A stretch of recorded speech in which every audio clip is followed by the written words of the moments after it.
on this week's program. Sandy Peterson is out of alignment. Vision Storm is all cloud and no rain. Dunder Moose blunders on DM advice. And the four horsemen of bad advice bring an apocalypse to X that not even Heretic is brainless enough to miss. Welcome, one and all, to Intelligence as a Dump Stat. I'm Daniel, your guide through the horrifying world of low IQ takes, sometimes from high IQ people. I'm here to help these poor lost souls find the point they missed. So pop your popcorn, hit the like and subscribe buttons, share this with a friend because comedy is always better when you aren't watching alone, and buckle up for this week's drive.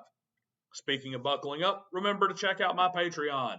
Every dollar goes to fixing up cars featured on the channel, most notably a 1974 Dodge Dart that will be given away to one lucky subscriber. Now on with the show. We start with Sandy Peterson. It is no shock to anyone here that Sandy is very high on my list of designers that I respect.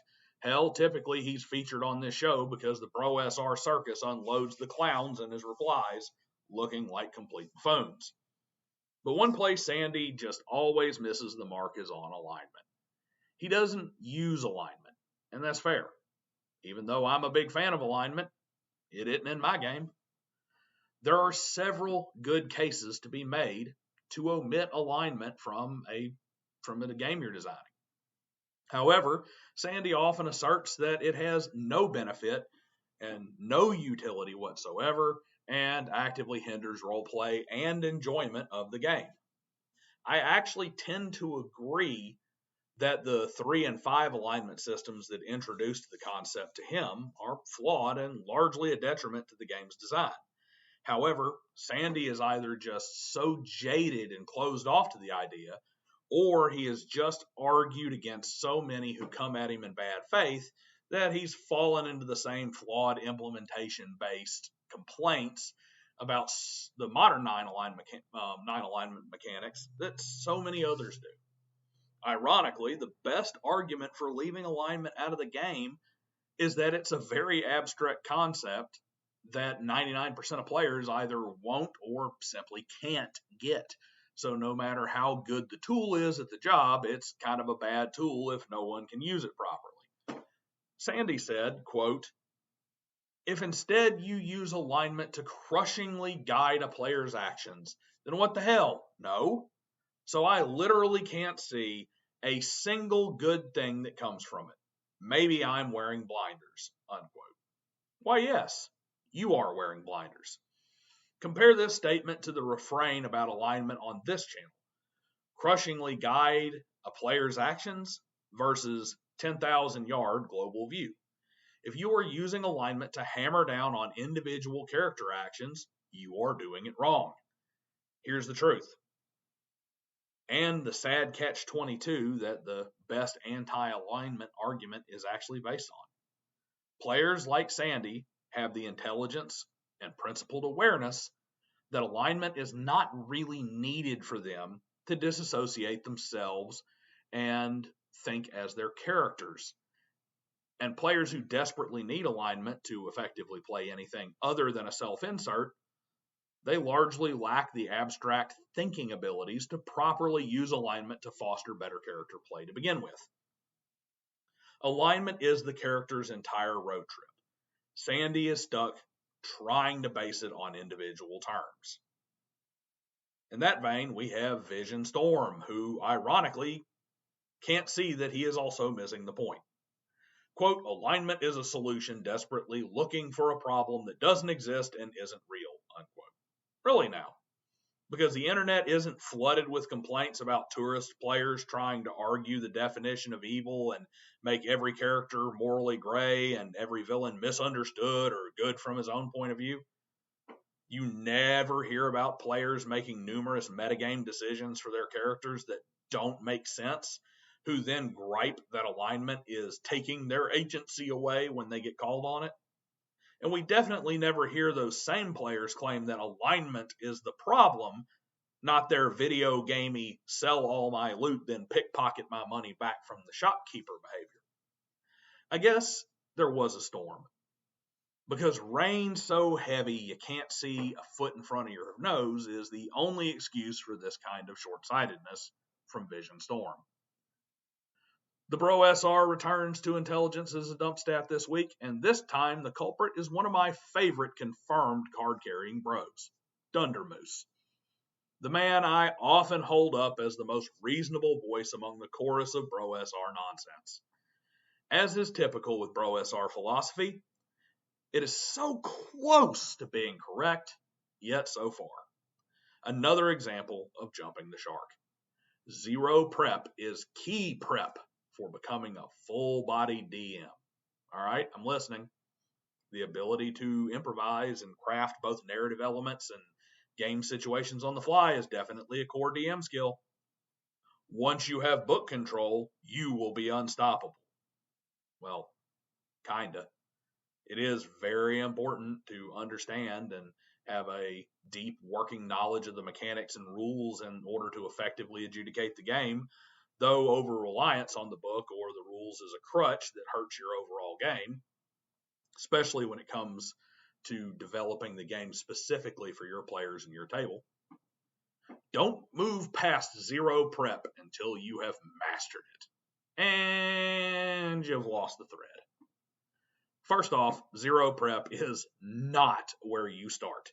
It isn't even an early part of being a good GM. Carefully considered homebrew and effective, well-reasoned curation of the rules and variants used is far more important to a sustainable, enjoyable experience at 99% of the tables out there than zero prep is. Also, a rookie DM should be running modules slightly modified to fit their table as they develop so-called book mastery before trying to pull game material out of their back pocket.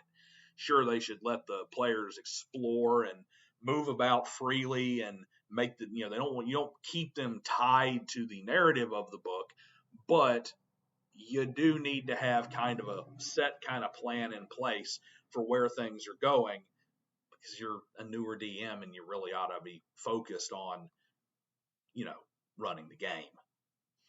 Even the use of random tables, which is not zero prep, it's using someone else's prep, is something that requires consideration by the GM to effectively create enjoyable play. This is another great irony brought on by the Bro SR philosophy. They will drop trow and shit all over people for trying to run D&D like a video game. Then they come out and basically tell you that to run D&D properly is to slavishly adhere to the programming that is found in the core rule books. That's the problem with mooses. Meese. Whatever. When they leave moose droppings, it is one hell of a mess. Last but not least, we have an old meme that's making its rounds again. The 4 horsemen of bad advice for new dungeon masters. Never say no to your players. Don't ban anything, just adapt better. Don't balance your encounters. Just throw your players into a setting and let them do whatever they want. This advice comes on in a rapidly descending scale. Never say no to your players isn't just bad advice, it's the worst advice ever penned by idiotic Critical Role participation trophy DMs. This horseman actually belongs here. Behold a pale horse, and he who sat upon it was called death for your game. So the meme starts strong. This is a piece of garbage advice that ruins new DMs. Following that is a second straight up winner. Don't ban anything, just adapt better. This is also crap advice. A new DM is, by definition, still learning how to run the game. The last thing they need is a player coming up with crazy variant rules and homebrew from 5 different official and unofficial sources. A new DM has nothing to gauge his performance against. And the last thing a table needs is a DM making adjustments that aren't based on the actual needs of the table, but are counters to things that should have never happened to begin with. Did I blow it and ruin this game because I made mistakes? Or was my only mistake allowing a player to crap all over the table? We'll never know. So no, you don't just allow everything. Once again, this one definitely belongs on the meme. That's 2 down, so far so good. Don't balance your encounters. Now we start getting into advice that isn't bad, just too reductive. You absolutely should balance your encounters. You should also adjust some encounters to make up for your own mistakes or situations that you fail to anticipate. However, this is one that taken to a literal extreme is awful. Encounters should be balanced against the world, the narrative, and the party in general. Sure, you aren't going to hire a first-year apprentice to build your new dream house. You're going to get a master carpenter with decades of proven experience and skill. Baron isn't going to hire a group of nobodies who can't even challenge the town guard to infiltrate the evil wizard stronghold. And your players aren't going to keep you as a DM when they enter the barrows at level 2 and find a lich and a small army of dread wraiths and nightshades inside. But where this advice falls apart is when it's taken to an extreme that you should never balance an encounter ever. Stop worrying about everything being level appropriate or trying to fine-tune things based on resources, etc. Balancing a TTRPG encounter should be a matter of giving it the eye test, asking if it makes sense. You don't balance your encounters. Don't balance your encounters is actually good GM advice. It's just delivered poorly. But only because the word balance is misused to only apply to encounter difficulty here. Putting this on the meme makes it seem like a DM should meticulously balance everything, and that's just as bad as not worrying about balance at all. Now we get to a piece of advice that actually leads to good DM development. Just throw your players in a setting and let them do whatever they want. This is not terrible advice, and it certainly doesn't belong on this meme. Especially for newer DMs, allowing the players to freely discover the world frees the DM up to focus on more mechanically demanding things like combat encounters, while also generating organic world building and practice role-playing and improvising. A new GM should have well-established hooks and encounters that are pre-planned. While they are focused on developing their craft as an arbiter of the rules, but allowing free exploration early helps exercise the muscles needed to be a truly good GM. Takes a lot of world building and narrative crafting off their plate.